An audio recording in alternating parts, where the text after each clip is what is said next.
جمعہ انعامی دن ہے. جب پاکستان کی قوم مجرم ہو گئی، مفتی محمود جیسے آدمی کو ضائع کیا، علماء کا احترام نہیں کیا، تو پہلے ایک انسا مسلط ہوئی، اس کے بعد خنسا مسلط ہوا، اور اب دونوں کا مجموعہ بش کا بیٹا مسلط ہوا. تو جمعہ چلا گیا، اتوار بن گیا. پہلے ہم جمعے کی چھٹی کرتے تھے، یعنی پاکستان کے عوام، اب اتوار کی چھٹی ہے. سوال یہ کہ ہم تو مسلمان ہیں، اتوار تو عیسائیوں کا دن ہے. یہ گناہوں کی گرفت ہو گئی ہے. اور اب بھی جیسے چاہیے تھا، لوگوں نے علماء کا ایسا ساتھ نہیں دیا. فضل الرحمان گھر پر نظر بند ہے، سمیع الحق گھر پر نظر بند ہے، حسین احمد قاضی گھر پر نظر بند ہے. لوگ اپنے اپنے گھروں میں کھا پی رہے. آپ حشر دیکھیں کہ ان کا کیا ہونے والا ہے. جن بموں کا آپ سنتے ہیں کہ وہاں گرے اور طالبان جلس گئے، یہ بم یہی گرنے والے. یہ گز ہو، یہ میدان. آج کی تاریخ درس کی نوٹ کر لو. وہ افغانستان کو ختم کرنے نہیں آیا تھا، وہ پاکستان کو ختم کرنے آیا ہے.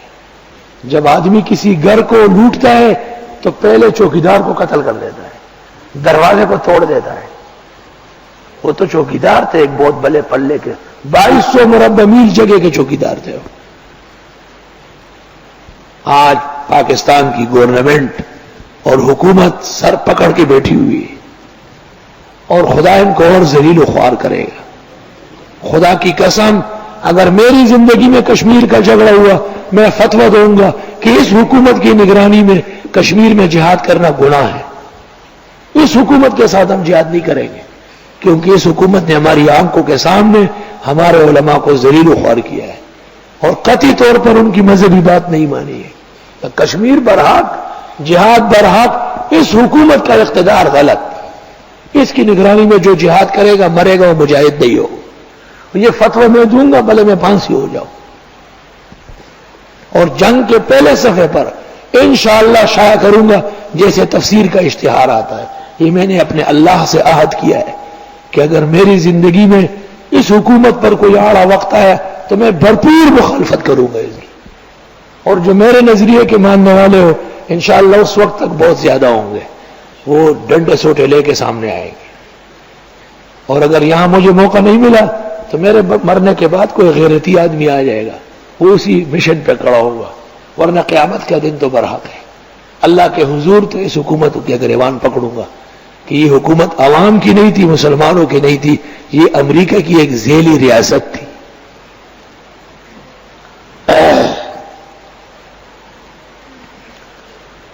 ہمیں صدمہ صرف اسلام کا ہے اور اسلام کی بے عزتی کا ہے.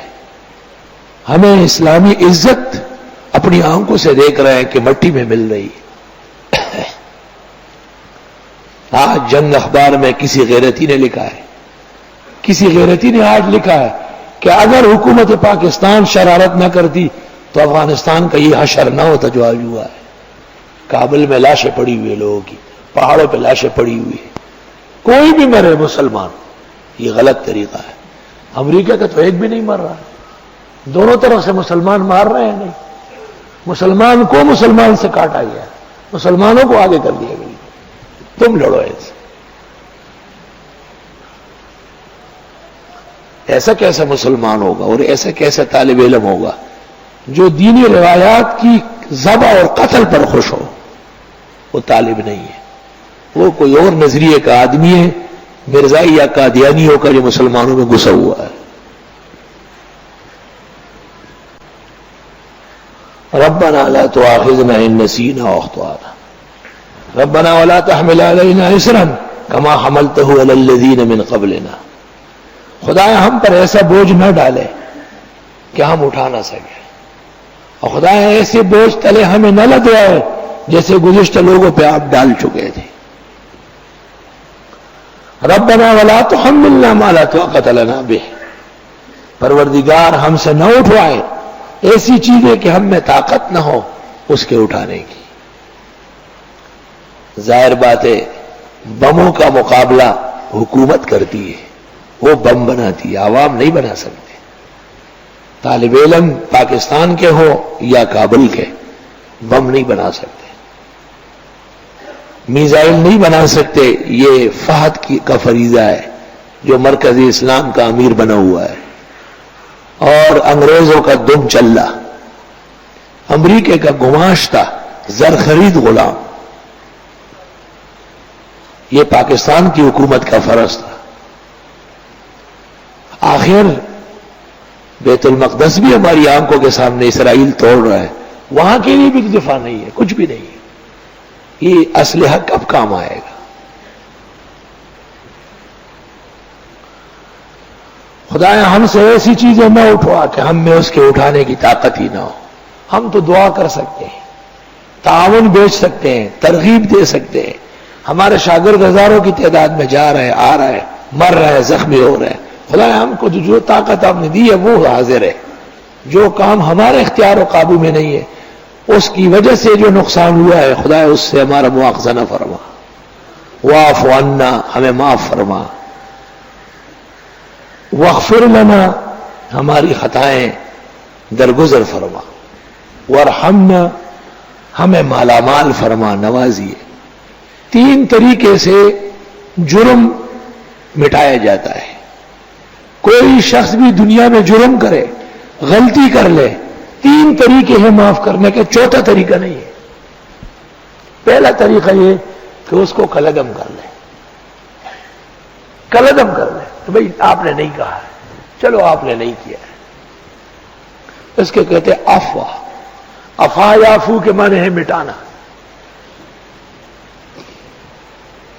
دوسرا طریقہ یہ ہے کہ جرم تو ہے لیکن آپ نے پردہ ڈالا کہ اس نے نہیں کہا ہے، یہ ایسا نہیں ہو سکتا. آپ کو پتہ ہے کہ اس نے یہ بات کہی ہے. غفر پردے کو کہتے ہیں، حجاب کو کہتے ہیں. غافر ساتر کو کہتے ہیں. مغفر اس ٹوپی کو کہتے ہیں جو سر کو چوٹ سے بچاتی ہے، جس کو خود کہتے ہیں، اور عربی میں لامہ و مغفر. جرم ہے، سب کچھ موجود ہے، پردہ ڈال دیا. اور تیسرا اس کو نظر انداز کیا، پردہ ڈالا، اور اس کے بعد اس کو انعام دے دیا. وارحم، بس جب آپ نے انعام بھی دے دیا تو وہ مجرم خوش ہو گیا کہ اب میرا جرم معاف ہو گیا. بعض جرائم ایسے ہیں کہ آپ معاف کر لیتے ہیں ہم اور آپ، اللہ معاف نہیں کرتا. سمجھ گئے؟ بعض جرائم ایسے ہیں کہ آپ معاف کر لیتے ہیں ہم اور آپ، اللہ معاف نہیں کرتا. سمجھ گئے؟